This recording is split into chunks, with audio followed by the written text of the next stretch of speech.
Hola, ¿cómo estás? ¿Todo bien vos? ¿Todo bien? Me Bueno, te alegro. estaba presentando. Para todos los que nos están viendo, él es Lautaro Muschet, estudiante de Economía y miembro del equipo económico de la Fundación Libertad y Progreso. Hola, ¿cómo Así es. estás? Bueno, muy bien. Gracias por la presentación. También gracias por la invitación. Así que bueno, vamos a charlar un ratito sobre actualidad y eso y esperemos que esté muy bueno. Bien. ¿Quisieras empezar contándonos un poco cómo estás viviendo la cuarentena? Dale. Bueno, a ver. Yo actualmente vivo en San Andrés, en el conurbano de la provincia de Buenos Aires, así que todavía estamos viviendo una cuarentena bastante estricta. Y nada, se extraña bastante salir con amigos, juntarse, el encierro ya, no sé, como 150 días, ¿no? Eh, Se extraña, digamos, las cosas que uno hace, y más que nada a esta edad, que bueno, que poder salir, divertirse. Y bueno, el encierro, por suerte el trabajo y el estudio me mantiene activo, con el tiempo ocupado y eso hace que todo esto sea un poquito más ameno, ¿no? Pero bueno, la verdad que en parte uno entiende la situación, pero no, no se deja de extrañar la libertad y todo lo que eso conlleva, ¿no? Así que bueno, una mezcla de sensaciones muy grande y si bien, como te decía, se entiende un poquito la situación y uno trata de colaborar con lo que uno puede, ¿no? Cuidarse y todo eso, pero la verdad es que creo que estamos viviendo un estado bastante excesivo y autoritario que nos está prohibiendo un montón de cosas que no están nada bueno y me sorprende bastante la pasividad y con la normalidad que se le está tomando todo esto, ¿no? Así que bueno, más o menos eso es la mezcla de sensaciones que vengo teniendo. Bien. Bueno, primero quisiera preguntarte cómo fue que te introdujiste al liberalismo, qué fue lo que te llamó. Ujú. Bueno, mira, desde chico siempre me gustó, digamos, cuestionarme todo lo que uno ve, digamos, en el colegio y ese tipo de cosas. Eh, Creo que más que nada, digamos, yo estudio economía, ¿no? Y creo que no fue por ese lado con el que me relacioné primero al liberalismo, sino más que nada con las cuestiones morales. Eh, y la concepción de las libertades individuales por sobre lo colectivo. Yo veía que, por ejemplo, me pareció un montón de cosas injustas relacionadas con, no sé, por ejemplo, en el colegio, con la meritocracia, es decir, yo siempre defendí la cuestión de la meritocracia y por ahí había, no sé, o profesores o ciertos mecanismos que por ahí estaban más relacionados con, bueno, tratar de ayudar a uno y no tanto premiar al que más se esforzaba y esas cuestiones me hacían mucho ruido. Y después, bueno, más adelante con las cuestiones con materias como historia o, no sé, por ejemplo, en ciencias sociales, que vos ves, no sé, los recursos naturales y te empiezan a decir que, no sé, los países más desarrollados, Estados Unidos, vienen y nos tratan de colonizar y nos sacan los recursos y ellos se hacen ricos a costa de nuestra esclavización, digamos, por así decirlo, en términos más brutos. Y esas cosas me hacían mucho ruido, había cosas que no las encontraba el sentido y empecé a investigar un poquito más hasta que después más terminando la secundaria, bueno, me empezó a gustar la economía, decidí estudiar eso y ahí fue cuando me encontré con un montón de autores con los cuales me sentía muy reflejado, ¿no? Eh, no sé, ahora se me viene a la cabeza el primer libro que leí de economía, el clásico de Adam Smith, La riqueza de las naciones, y ahí empezás a tener más contacto con las cuestiones de la economía.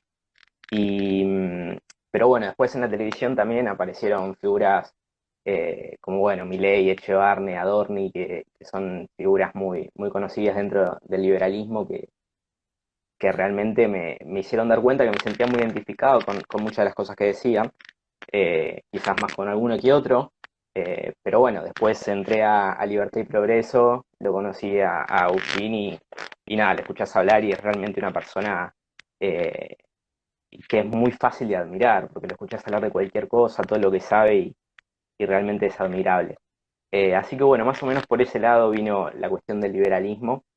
Y bueno, mientras más vas estudiando, mientras más sigo leyendo, realmente tengo cada vez más convicción de esta ideología, ¿no?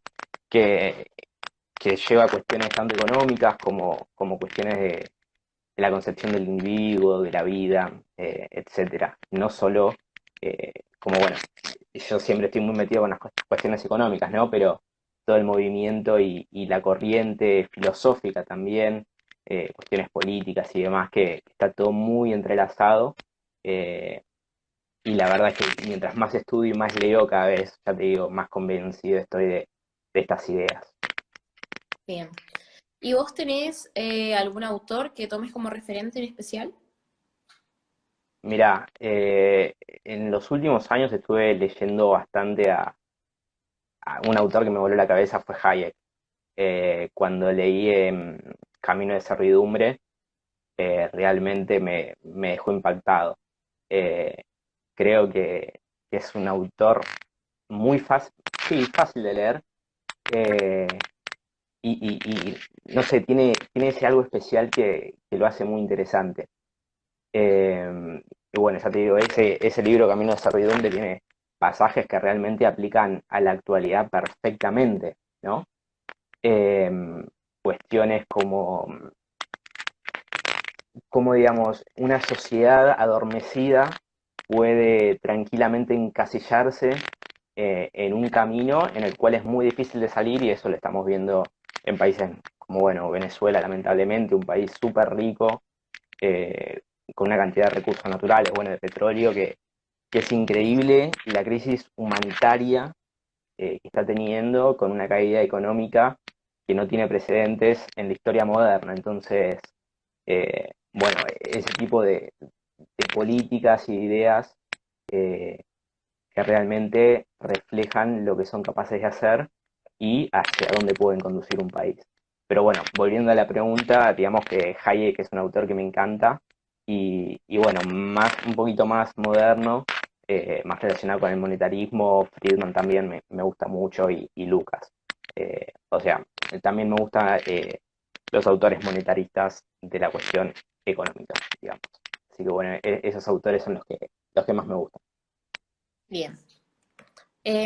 Bueno, como estuve diciendo antes, formás parte del equipo económico de la fundación. Y Así es. bueno, si nos querés contar un poquito cuándo te integraste y qué rol estás desempeñando.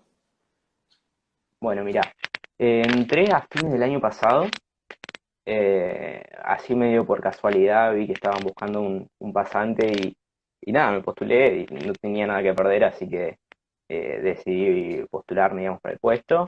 Entré, bueno, ya te digo, a fines del año pasado y más que nada estoy en la cuestión del armado de las reseñas, ¿no? Una reseña es un resumen, digamos, de los indicadores de distintos países. No sé, por ejemplo, cuando sale inflación o desempleo o el PBI, uno sigue, rastrea esos indicadores que más o menos explican la coyuntura económica de los países y bueno, se hacen todos informes al respecto. Y después, bueno, también está la posibilidad de poder escribir algunas publicaciones, algunas notas. En eso también hice algunas cosas, pero bueno, al no estar recibido todavía ese es un poquito de impedimento tiene, ¿no? Pero bueno, en líneas generales eso es lo que hago. Después, todas las semanas salen gráficos en las redes de la fundación. Así que bueno, a veces también hay alguna idea por ahí dando vueltas, se puede publicar y está bueno cuando tiene mucha repercusión, cuando uno a través de la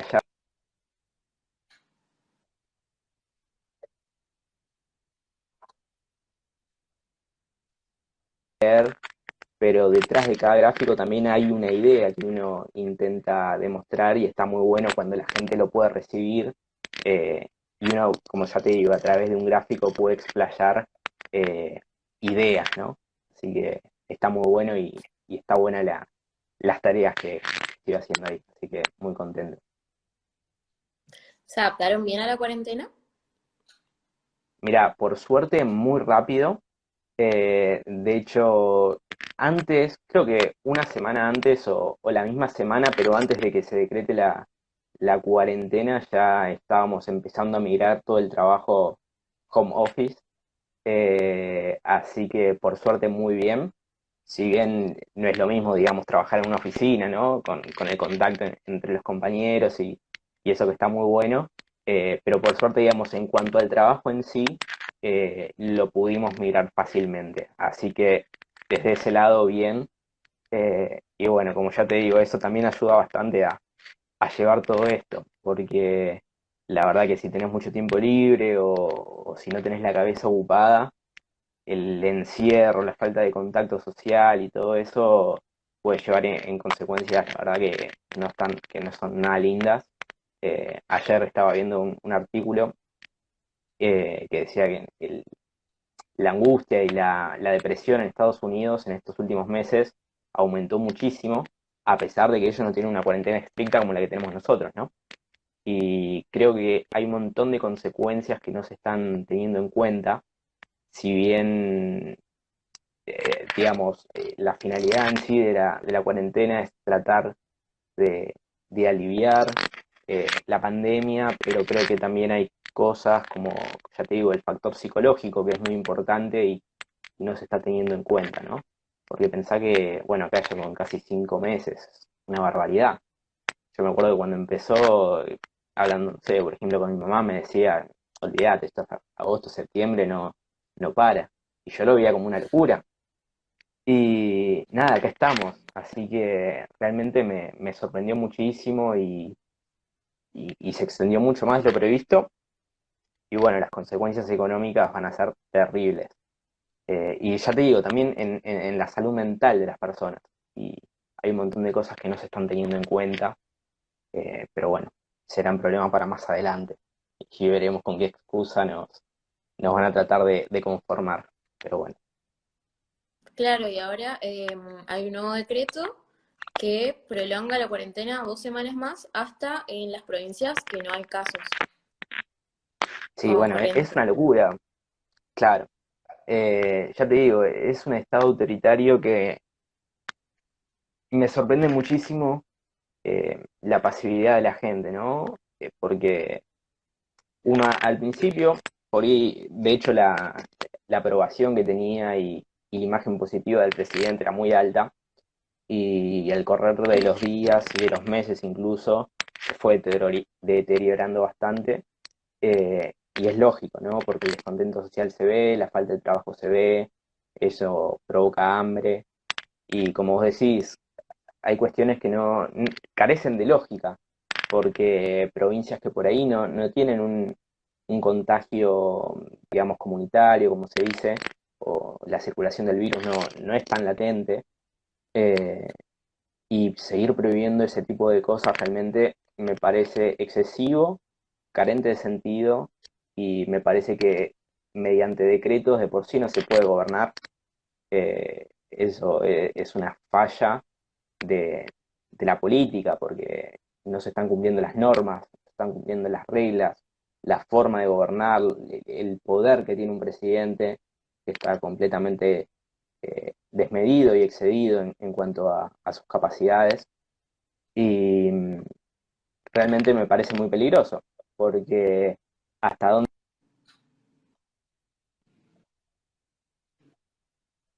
estuvo varias veces sin funcionar, el Poder Judicial, que bueno, ahora parece que se está recuperando un poquito en cuanto a sus tareas, pero muchísimos meses cerrados, o sea, eh, tampoco veo una oposición que esté presentando batallas, si querés, o tratando de contrarrestar este poder excesivo, ¿no? De, del actual oficialismo. Pero bueno, más o menos eso es lo que te puedo decir. Y nada, realmente estoy muy preocupado porque, no sé, me parece que se están tomando un montón de medidas que no ayudan, no acompañan y no le encuentro el sentido a un montón de cosas. Pero bueno, ¿qué Claro, vamos a como hacer? ahora se está tratando una nueva reforma judicial. Sí, bueno, de por sí no es un tema que esté muy muy metido, pero me parece que, digamos, el objetivo está claro, ¿no? Buscan la impunidad, buscan seguir haciendo la suya sin un poder judicial independiente, autónomo que los frene. Y, y es un gran problema. Bueno, ahora sí vamos a hablar un poco más de las perspectivas económicas para el año que viene sería. ¿Qué Ujú. consecuencias crees vos que van a estar más presentes, que se Bueno, van a mira, notar? sí, sí. Primero, digamos, pongamos en perspectiva, digamos, y planteemos el problema que tenemos. A ver, a mí me causa mucha gracia cuando nuestro gobernador Kicillof dice que lo que causa la crisis es el virus, ¿no? Como si, no sé, si fuese a provocar desempleo por sí solo y no la cuarentena.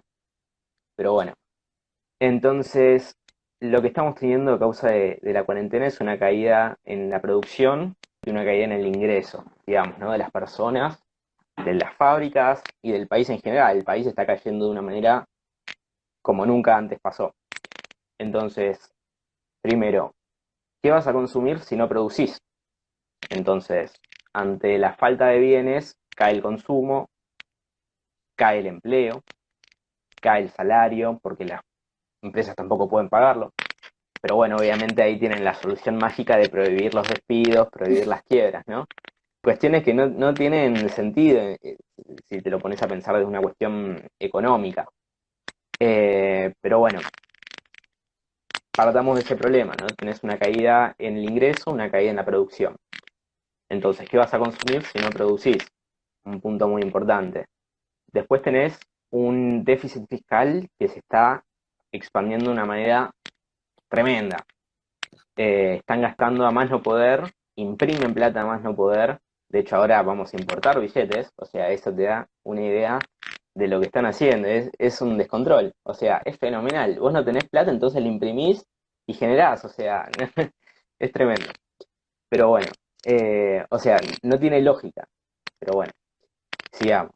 Están imprimiendo a más no poder, gastan a más no poder, los ingresos fiscales están cayendo porque las empresas no pueden facturar, por lo tanto no pueden pagar impuestos. Entonces, gastás más, tenés menos ingresos, imprimís más plata. Eso a los precios futuros, ¿qué va a ser? Mayor inflación, por una cuestión lógica. Vos, simplifiquemos las cosas, ¿no? Tenés tu producción, son 5 manzanas y tenés 100 pesos. Entonces cada manzana vale 20 pesos. Ahora, si vos duplicás la cantidad de dinero, vos vas a tener teniendo las 5 manzanas, pero ahora vas a tener 200 pesos. Entonces, los precios se te van a duplicar, porque cada manzana va a costar 40 pesos. Entonces, vos con la impresión de billetes no estás generando riqueza, sino que estás haciendo que los precios cambien porque te seguís teniendo la misma producción. Entonces, este año imprimieron. Ahora, los últimos datos, más o menos, tenés un crecimiento de la base monetaria en lo que va del año de 1,5 billones, con B larga, de pesos. Eh, y la base monetaria, o sea, el total de plata que había, es de alrededor de 2,3 billones. O sea, imprimieron un porcentaje muy grande de plata. Con lo cual, como te digo, eso se puede transformar en inflación futura muy alta. Y eso sumado a otra cosa, que como los argentinos sabemos que va a haber inflación, cuando tenemos pesos, ¿qué queremos hacer? Comprar dólares, porque sabemos que el billete no vale nada. Entonces, bueno, ahí estamos teniendo la suba en las cotizaciones del dólar, a pesar de que, bueno, ahora con la negociación de la deuda que parece que se cerró, entonces se puede llegar a ver como un veranito y un shock de confianza que sería ideal para proponer un montón de reformas que sabemos que el gobierno no va a hacer. Pero bueno, sería una oportunidad ideal para tratar de cambiar el rumbo de la economía y no va a pasar probablemente. Pero bueno, siguiendo con las consecuencias y repasando un poquito, tenemos una caída en los ingresos, una caída en la producción, una inflación que va a empezar a volar, porque vos pensás que ahora, si seguimos en cuarentena, ¿qué pasa? La gente no está comprando. Entonces, al no estar comprando, es normal que los precios no suban. Pero esto no va a ser siempre así, porque cuando se libere la cuarentena, la gente va a empezar a comprar los bienes, eso va a hacer que haya una presión, digamos, al alza de los precios de esos bienes y en consecuencia va a aumentar la inflación sumado a, bueno, la cuestión monetaria que no para de crecer. Entonces tenemos varios problemas muy graves y bueno, entre la caída del ingreso y la inflación vas a tener una pobreza que realmente va a explotar. Y bueno, vamos a ver en qué termina todo esto, pero digamos, el panorama así general no es para nada alentador, que si bien, bueno, es una cuestión que está afectando a todo el mundo, ¿no? Porque no podemos negarlo, pero digamos que la caída del PBI argentino va a estar, yo creo que en el podio de los países que más van a caer por toda esta cuestión. Entonces, como te digo, si bien es innegable la crisis a nivel mundial, pero bueno, me parece que el mal manejo va a hacer que las cosas sean aún peor, porque vos pensás que acá desde un principio se planteó la falsa dicotomía entre economía y salud, y al fin de cuentas estamos teniendo, hoy en día somos uno de los 10 países con mayor cantidad de contagios diarios, tenemos la cuarentena más larga del mundo, entonces no lograste ni un objetivo ni el otro. ¿Y de qué sirvió tener 5 meses a la gente encerrada si al final no pudiste cumplir ninguno de tus objetivos? Así que nada, como te digo, las cuestiones no son para nada alentadoras y creo que a futuro va a estar mucho peor las cosas. Eh, y bueno, también pensar que con la caída del empleo, el aumento de la pobreza, eso también conlleva a un lógico aumento de la inseguridad. Entonces tenés un desequilibrio social, económico, político, así que bueno, aquí estamos, esperemos poder migrar a algún lado.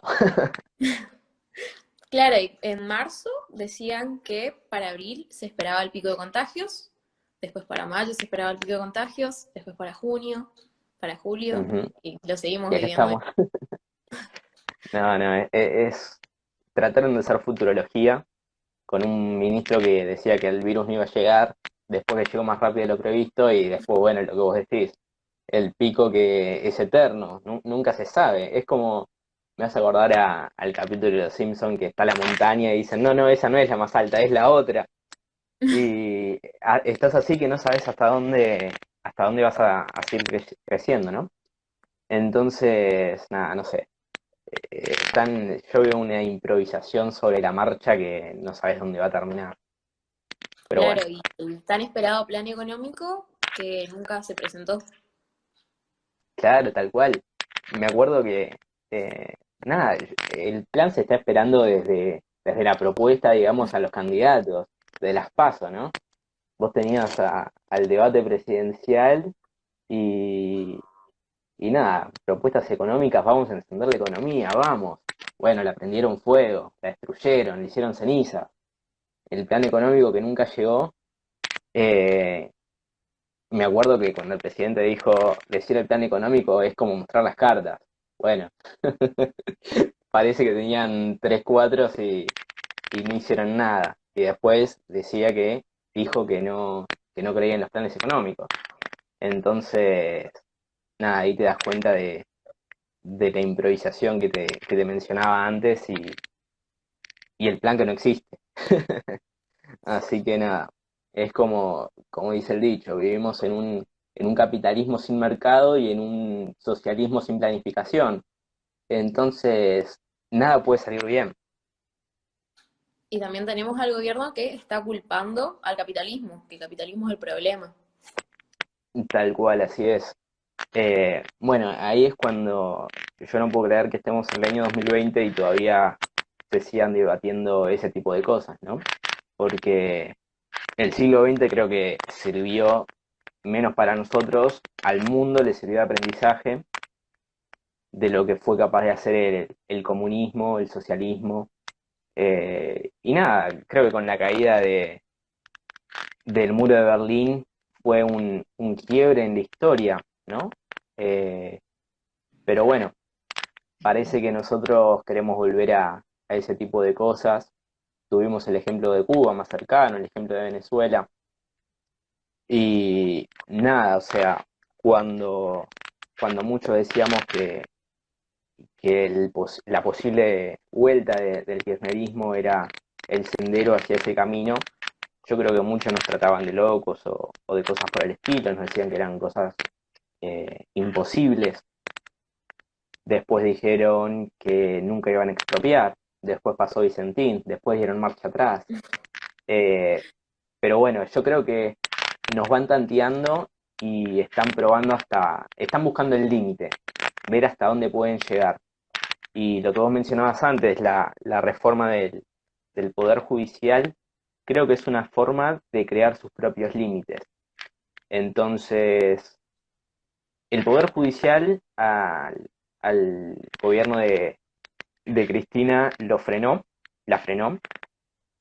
y yo creo que justamente ahora lo que está buscando es esa venganza, es tratar de buscar sus propios límites, dado que si la sociedad lo quiere frenar o si el Poder Judicial lo quiere frenar, bueno, que no estén esos frenos, ¿no? Que no estén esas trabas.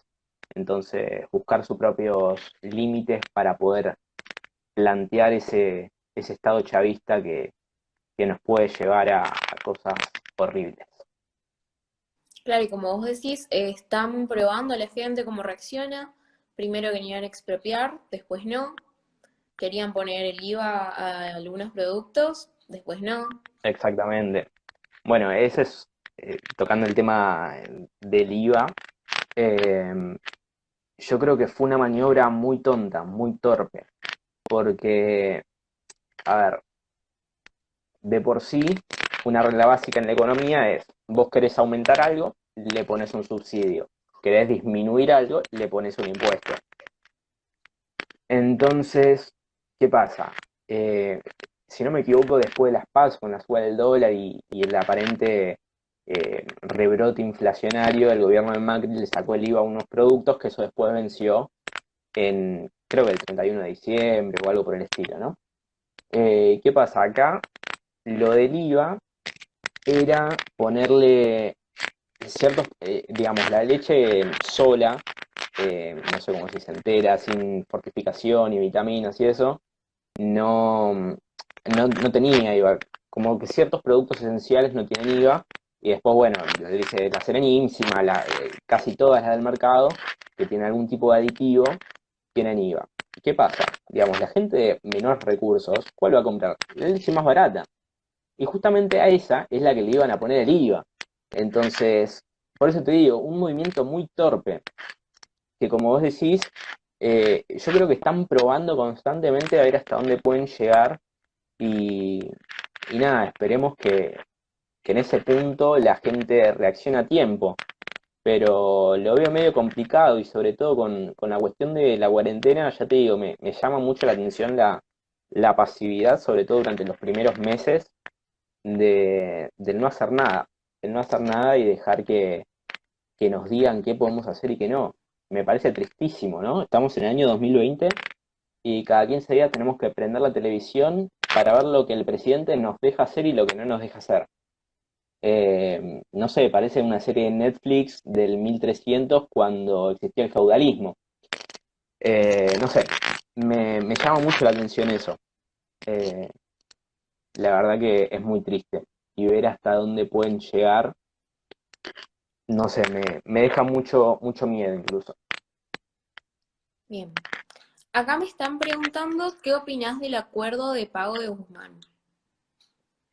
Bueno, mira, muy especialista en el tema no soy, pero digamos, el manual de cualquier negociador no lo cumplió. Eh, empezó la negociación, no sé, empezó en marzo, febrero, hace varios meses ya, y él se puso firme con su postura. Se puso firme, dijo que no podíamos pagar más de esto, qué sé yo, los fondos se le pusieron más rígidos. ¿Y qué pasa? De por sí el default en Argentina ya está porque durante este tiempo no pagó la deuda, ¿no? pero digamos, un default oficial, si querés, o para ponerlo en términos más didácticos, eh, trae consecuencias a la economía que son tremendas, porque las empresas tampoco pueden pedir prestado porque las tasas de interés vuelan, nadie quiere invertir, entonces tenés una caída en la productividad, eh, perdés capital, o sea, entrar en default tiene consecuencias muy malas. Entonces, ¿qué pasó? Desde el gobierno, creo yo, el ala más racional, si querés, le dijo, bueno, tratemos de encaminar un poquito más la cosa. Entonces, bueno, después, durante estos meses, creo que se prolongó demasiado, mucha incertidumbre, que la incertidumbre en economía siempre es mala, porque siempre te hace perder. Eso es una regla básica. Ante la incertidumbre, perdés. Y bueno, si bien es una buena noticia que haya acuerdo, creo que fue muy costoso la incertidumbre durante todos estos meses. Pero bueno, celebro dentro de todo que se haya podido llegar al acuerdo. Bien. Un poco para cerrar, ¿cuánto crees vos que va a poder, que va a costar, cuánto tiempo recomponer la economía o llegar a un mínimo, a una mínima estabilidad? Bueno, hace poco estuve leyendo que salió en, no me acuerdo si un informe del BID o algo por el estilo, que estaban estimando justamente cuánto van a tardar los países de la región en volver a sus, digamos, al valor de su PBI previo a la pandemia, ¿no? Entonces, bueno, tenías países, no sé, Uruguay, Brasil, que más o menos eh, decía que en el fin del 2021, principio del 2022, iban a estar en los niveles previos de la pandemia y Argentina iba a llegar al 2023-2024, detrás de países como Venezuela y algunos de Centroamérica que no recuerdo. Entonces, realmente va a costar mucho y lo que hay que tener en cuenta es que Argentina viene de 2 años ya de recesión. Es decir, el PBI actual está en promedio eh, a niveles de hace 10 años atrás. Vivimos durante una década esta inflación, es decir, estancamiento del PBI con inflación altísima. Digamos, Argentina es un caso muy particular porque rompe todas las reglas de la economía que vos podés llegar a estudiar en los libros, así como tampoco cumplen las reglas los que hacen la política económica, ¿no? Entonces, para responder a tu pregunta, yo creo que son varios años y, y tiene un costo enorme en cuanto a lo social, ¿no? Pensá que, como ya te digo, cada punto del PBI que cae, cada punto de inflación que sube, gente que entra en pobreza, gente que no puede comer, gente que no tiene trabajo, y creo que es lo más triste de todo eso. Porque si bien es cierto que las vidas no se recuperan, pero la economía también hace perder vidas. Entonces, nunca hay que dejar de lado ese equilibrio. Entonces, volviendo también a lo que te decía antes, esa falsa dicotomía entre salud y economía, creo que hay que sacarla de la cabeza y buscar un equilibrio justo. Porque detrás, como ya te digo, de cada día también de cuarentena, son días que se pierden de producción, salarios que caen y, y hambre en muchas personas. Entonces hay que tratar de balancear eso.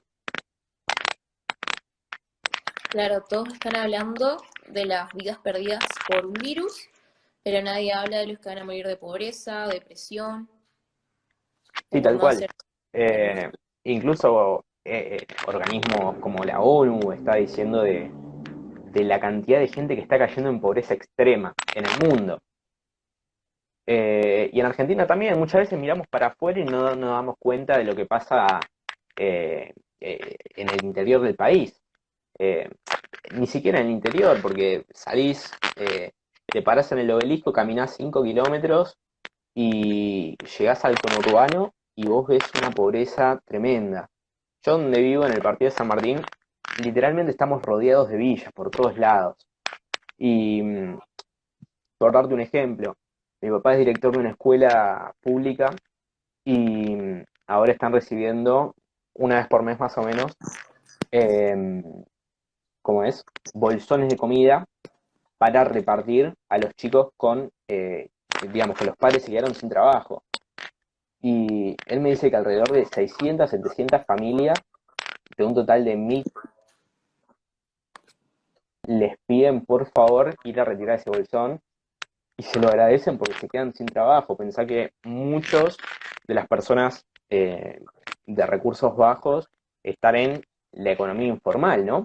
Que salen día a día a buscarse el pan, no sé, sean albañiles, pintores, electricistas, lo que sea. Y son personas que no pueden trabajar y no los dejan trabajar. Yo creo que me pongo en el lugar de esas personas y debe ser una desesperación tremenda, porque no poder darle de comer a tus hijos y no poder salir a buscar el pan debe ser una situación muy fea que la verdad que no se la deseo a nadie y de esas cosas no se habla.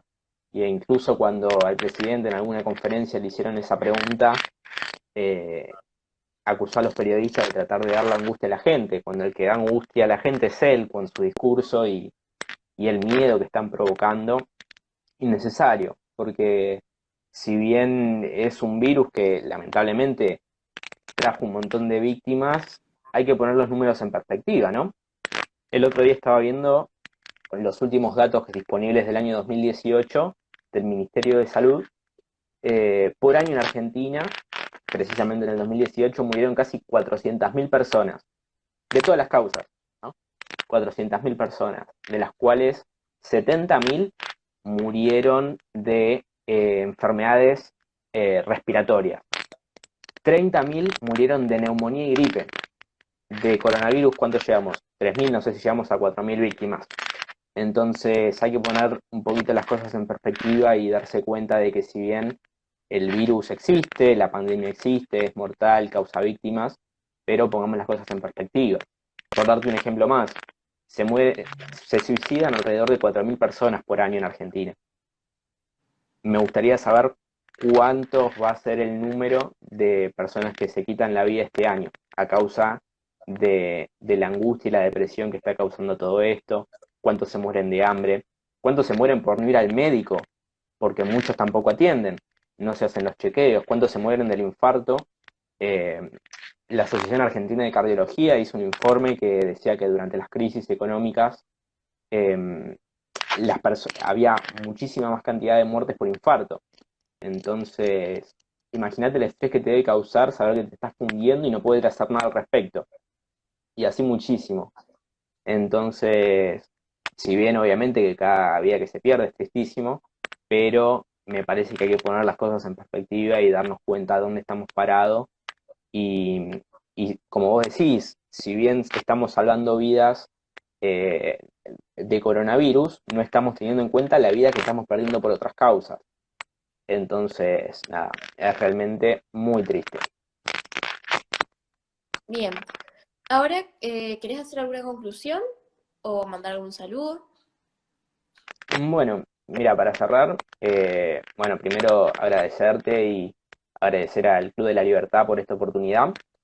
Eh, y nada, quizás tratar de dejar un mensaje no sé si me gusta la palabra resistencia, pero tratar de despertar un poquito a la gente y buscar la manera de poder rebelarnos, ¿no?, contra este estado autoritario, eh, que yo creo que no, de esta forma no vamos a llegar a nada bueno y buscar la libertad siempre, eh, buscar los propios medios para poder desarrollarse como personas, siempre leer, informarse, eh, buscar distintas fuentes, no quedarse siempre con lo que te dicen por ahí, sea en el colegio, en la universidad o en tu casa, sino que, y si tenés una opinión, lee la opinión distinta, la opuesta, entendela, y es la única forma de poder refutar las cosas, ¿no? Poder aprender de la vereda de enfrente, y la mejor forma para poder refutar un argumento es entendiendo lo que te dicen y, y bueno, responder con tu opinión. Así que nada, básicamente eso. Muy bien. Bueno, muchísimas gracias. Antes de despedirnos, voy a hacer un anuncio. Mañana a las 23 horas vamos a estar entrevistando a Josué Navarro Jiménez. Es miembro del club y vamos a estar a las 23 horas. Bueno, la verdad, muchísimas Y bueno, gracias. Un gusto conocerte y poder entrevistarte. dale, muchas gracias. Saludos.